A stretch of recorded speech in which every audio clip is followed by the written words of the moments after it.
You can search for specific types of images too. So I'm just going to type in horse and just kind of show you what I mean by this. This top row, just keep in mind, is going to be just sponsored images. So those are not royalty free. Don't just ignore the top row. This is how they make their money. And then you scroll down, it says royalty free, and you can go to any of these images, and these are all free for you to use. So I'll go to the one that I already, well, we'll do a different one. I'm gonna do a different one. There we go. Go to a picture you like. You click on this download button right here, the green one, and then the download button again, and then it'll go straight to your downloads on your computer. It does not go to your drive on the downloads on the computer. So that's why you'll find you have to use the same computer every day. Otherwise, your files will be, on somebody else's computer. All right, we're going to get into the double exposure assignment. This is the next thing. Yesterday we did photo editing, like basic adjustments. Now we're getting a little more creative. With this assignment, you're going to be choosing 2 images. So you can use Pixabay images or your own, but I feel like sometimes it's nicer to use somebody else's. And you're going to combine them in a way where they like fade into each other. So they have to like, basically one has to be superimposed on top of the other. And this goes way, way back to the 1800s when they were doing like ghost photography and doing, it's called double exposure because when you had a film camera, you'd have to press the button twice, kind of like a halfway down, take the picture and then do it again on the same film strip. And that would create that illusion. Really difficult and tricky to do with film because you can't see it until you process it. With digital, it's a little different. So we can create the same effect in a fairly short amount of time. It can take like 15 minutes, no problem. And you can accomplish the same effect. And the other cool thing is you can use other tools like the eraser, you can resize, you can rotate, you can use the brush tool, there's a magic eraser, a lot of cool tools that will work really well for this assignment. So these are just examples. A lot of times I find it useful to find something that has a solid color background and then something else that doesn't. So like in this instance, you have this deer and then the woods are superimposed inside of the deer. Having those solid colors are just a little easier when you have to like erase or get rid of things. But I'll show you what I mean when we get into it.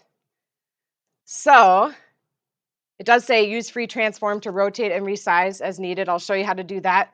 And then I'll show you how to save, which is pretty much the same way we've been saving so far. We'll go back to Photopea. So this is one I did earlier. It's not like my most amazing work ever, but just to kind of give you an idea of how that effect works. And I'll show you a few options. So first off, you need to open whatever image you want to start with. So I'm going to start with this beach image that I started with earlier. There's my beach. Okay. And then to put the image on top, a lot of times students just go to File, Open, and they go and they try and find their image. And they're like, well, where'd it go? It's like there's that and there's that, but they're separate. We need to put them together, right? So I'm going to go back to the ocean. We're going to go to File, and instead of Open, we're going to do Open and Place, the third option. A lot of students missed that last hour, so I want to make sure you know it's there. Open and Place. Then you can find your other picture. I think I'll choose that one that I downloaded actually, just to mix it up a little bit. All right. They're still there, but it's covering up the background, okay? So the horse is there, and then the background is here. This is my layers. So there are 2 images. They're stacked on top of each other. I can click on this eye icon next to the horse, and then I can see what's below. There we go. Now, to right off the bat, you can play around with these layer styles and kind of play around where it says normal. You can click on that and then choose some things like here's multiply, here's lighten, here's screen, and not all of these will work.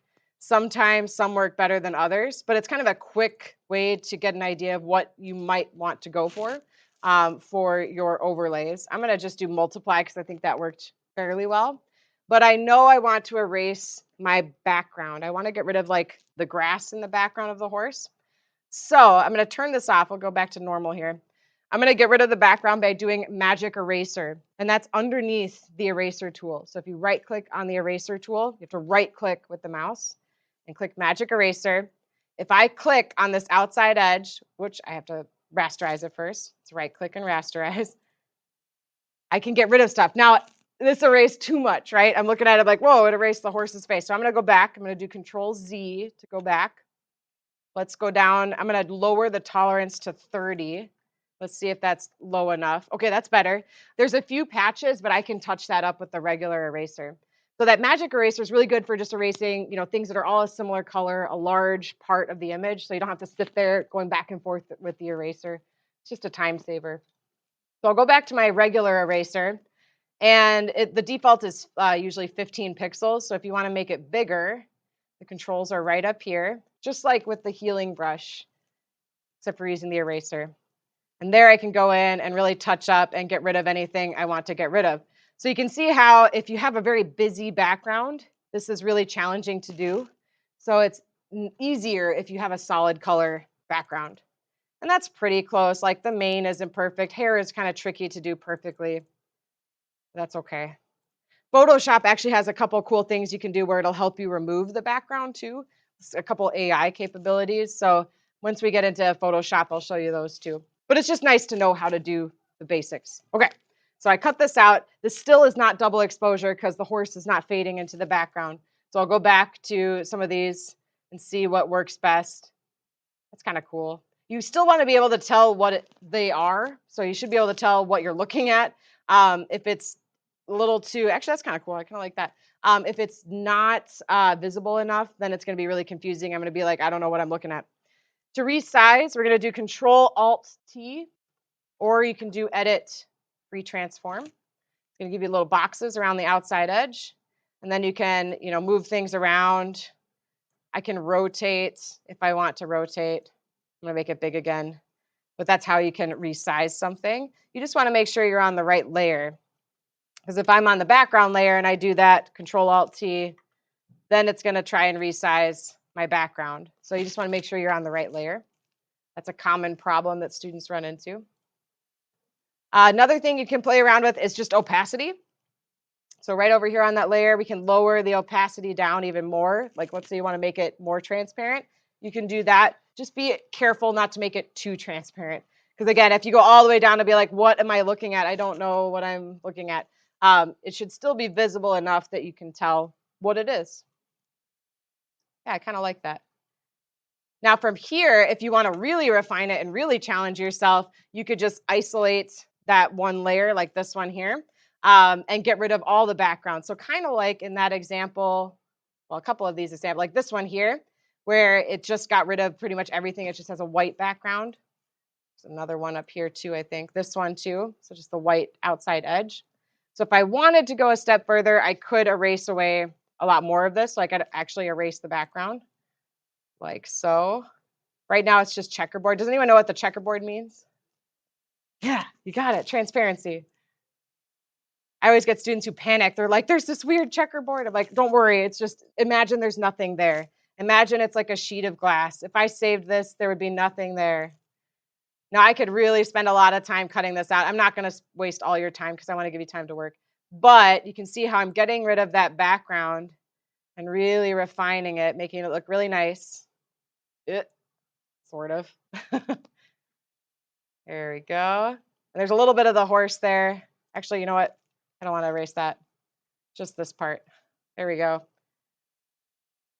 And then I'll show you how to fill in the area below it. So that way, if you don't want transparency, I could put a different color in the background. We'll see what that looks like.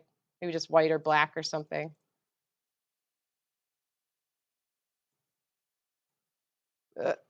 I might have to do a little bit of touch up. We'll erase a little bit of the horse there too.